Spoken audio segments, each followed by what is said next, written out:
오늘 함께 보실 하나님의 말씀은 이사야서 20장 1절에서 6절 말씀입니다. 아수르의 사르곤 왕이 다르단을 아스돗으로 보내매 그가 와서 아스돗을 쳐서 취하던 해니라.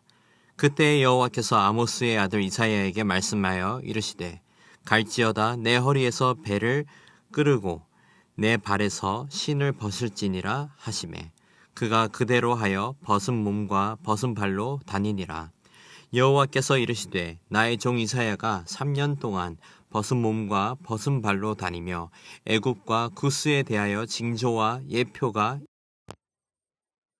이와 같이 애굽의 포로와 구스에 사로잡힌 자가 아수르 왕에게 끌려갈 때에 젊은 자나 늙은 자가 다 벗은 몸과 벗은 발로 볼기까지 드러내어 애굽의 수치를 보이리니 그들이 바라던 구스와 자랑하던 애굽으로 말미암아 그들이 놀라고 부끄러워할 것이라. 그 날에 이 해변 주민이 말하기를 우리가 믿던 나라 곧 우리가 아수르 왕에게서 벗어나기를 바라고 달려가서 도움을 구하던 나라가 이같이 되었은즉 우리가 어찌 능히 피하리요 하리라. 아멘. 오늘 본문은 아수르 제국이 애굽과 구스를 공격하고 이들이 패배하며 포로된 사건을 배경으로 다루고 있습니다. 당시 유다의 히스기야 왕은 아스돗의 봉기에 가담을 하려 했었지만 하나님께서는 아수르에게 반기를 들지 말라고 경고하기 위해서 오늘 이사야 선지자에게 표적 행위를 명령하신 것입니다. 오늘 말씀에서는 하나님은 유다에게 수치를 당할 애굽과 구스에 의지한다면 유다도 똑같은 결말이 있다고 말씀하신 것이나 마찬가지입니다. 오늘 말씀 본문 1절을 보시면 아수르 군대가 블레셋의 성읍 아스돗을 정복한 시기를 설명하고 있습니다. 1절입니다. 아수르의 사르곤 왕이 다르단을 아스돗으로 보내매 그가 와서 아스돗을 쳐서 취하던 해니라. 본문 1절은 말 그대로 당시 어떤 일이 일어났었는지를 설명해주고 있습니다. 아수르가 아스돗을 취한 해의 사건을 다루고 있다고 말하고 있는 것입니다. 이어서 2절부터 5절까지는 하나님께서 이사야 선지자에게 표적 행위를 명령하십니다. 성경에서 나타나는 예언자들은 여러 형태의 말씀을 전했습니다. 우리가 일반적으로 하는 말씀으로 하나님의 의지를 전하기도 하지만 때로는 행위로 하나님의 말씀을 전하기도 했습니다. 이렇게 행위로 하나님의 뜻을 전하는 것을 우리는 표적 행위라고 부릅니다. 2절 상반절을 보시면 하나님께서 이사야를 부르시고 이사야에게 명령하는 것을 볼 수 있습니다. 2절 상반절을 먼저 보시겠습니다. 그때 여호와께서 아모스의 아들 이사야에게 말씀하여 이르시되 갈지어다 내 허리에서 배를 끄르고 내 발에서 신을 벗을지니라 하시매. 2절 말씀의 앞부분에 그때에 라고 한 것은 아수르 군대가 아스돗으로 원정을 떠나는 시기를 의미하고 있습니다. 그리고 그때에 하나님께서 이사야 선지자에게 파격적인 명령을 내리신 것입니다. 내 허리에서 배를 끄르고 내 발에서 신을 벗을지니라. 이 말씀에 이사야는 2절 하반절에서 순종으로 반응합니다. 그대로 하여 벗은 몸과 벗은 발로 다니니라. 이렇게 하나님은 이사야를 통해 표적 행위를 전하시고 3절부터 5절까지 그 표적을 해석해주고 있습니다. 먼저 3절을 보시겠습니다. 여호와께서 이르시되 나의 종 이사야가 3년 동안 벗은 몸과 벗은 발로 다니며 애굽과 구스에 대하여 징조와 예표가 되었느니라.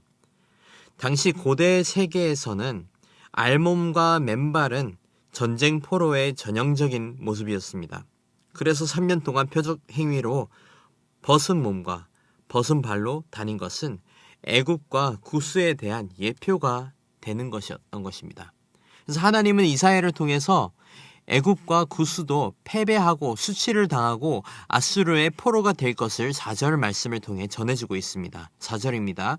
이와 같이 애굽의 포로와 구스에 사로잡힌 자가 아수르 왕에게 끌려갈 때에 젊은 자나 늙은 자가 다 벗은 몸과 벗은 발로 볼기까지 드러내어 애굽의 수치를 보이리니.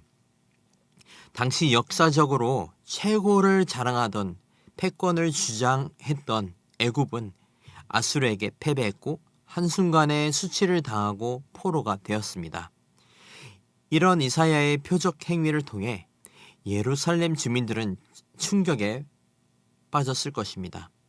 3년이라는 기간 동안 옷을 벗고 지내는 것에 대한 충격보다 그 표적으로 애굽과 구스가 망하는 것이 충격적이었을 것입니다.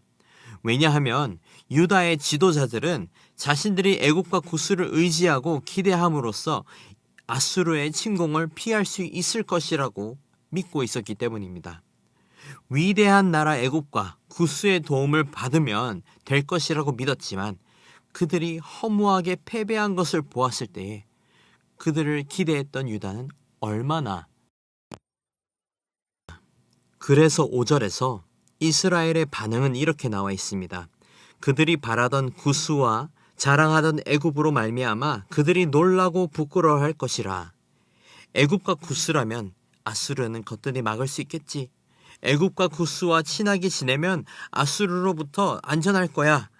유다의 지도자들은 이런 아니란 생각을 하고 있었던 것입니다. 하지만 구스와 애굽이 허무하게 패하는 것을 보고 이들은 놀라고 부끄러워한 것입니다. 생각지도 못한 결말을 보았고 그들이 그토록 의지하고 기대하던 해결책이 한순간에 무산된 것입니다.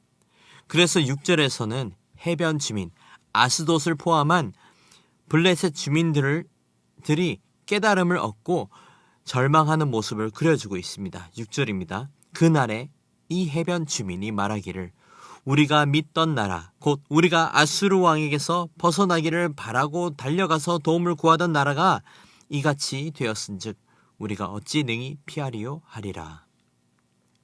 오늘 본문에서 나타나는 아수르라는 나라는 신성 국가이면서도 기존의 강대국들을 다 대적하고 승리하는 또 다른 군대였습니다. 그리고 유다 백성들이 기대했던 기존의 강대국이 패배하자 놀라면서 부끄러워했습니다. 유다 백성들은 아수르라는 적군 앞에서 소망을 구스와 애굽에 두었지만 하나님은 그 소망을 꺾으셨고 그들이 헛된 기대를 했다는 것을 보여주었습니다. 사랑하는 성도 여러분, 유다 사람들이 계속해서 반복하는 실수가 있다면 소망을 하나님 외의 것에 두는 것이라고 할 수 있습니다.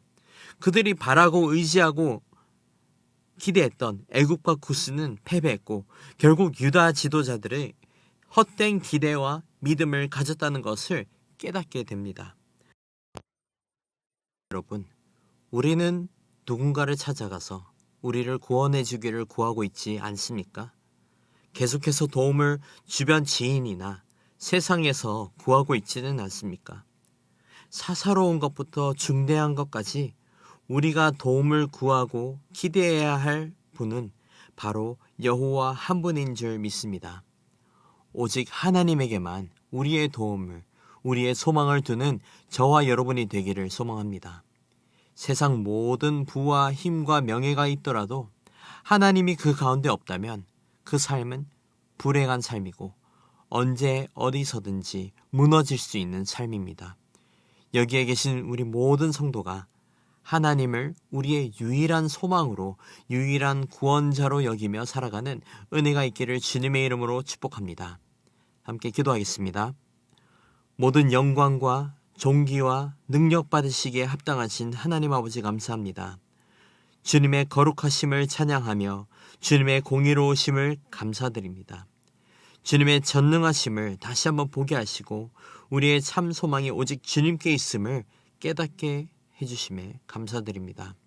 아버지, 우리가 세상에서 도움을 구하고 소망을 찾지 않게 하시고 오직 우리의 구원자 되시고 산소망 되시는 주님만을 바라게 하옵소서. 그렇게 되어서 주님께 속한 백성 되게 하시고 주님만 의지하는 주의 종 되게 하시옵소서. 감사합니다. 사랑합니다. 이 모든 말씀 살아계신 예수님의 이름으로 기도드립니다. 아멘. 시간 함께 말씀을 기억하시면서 기도하시고 주간 기도 제목인 환우들과 섬김 사역들을 위해서 기도하시겠습니다. 우리 교회 환우들과 연약한 성도님들을 위해 기도하시고 몸이 있으신 분들, 항암 치료 중이신 분들, 영적, 육적으로 힘든 분들을 위해서 기도해 주시길 원합니다. 또 우리 교회가 기쁨으로 섬기는 교회가 될 수 있도록 모든 섬긴 사역을 통하여서 세상의 소망이 되는 교회가 될 수 있도록 함께 기도하시겠습니다. 기도하겠습니다.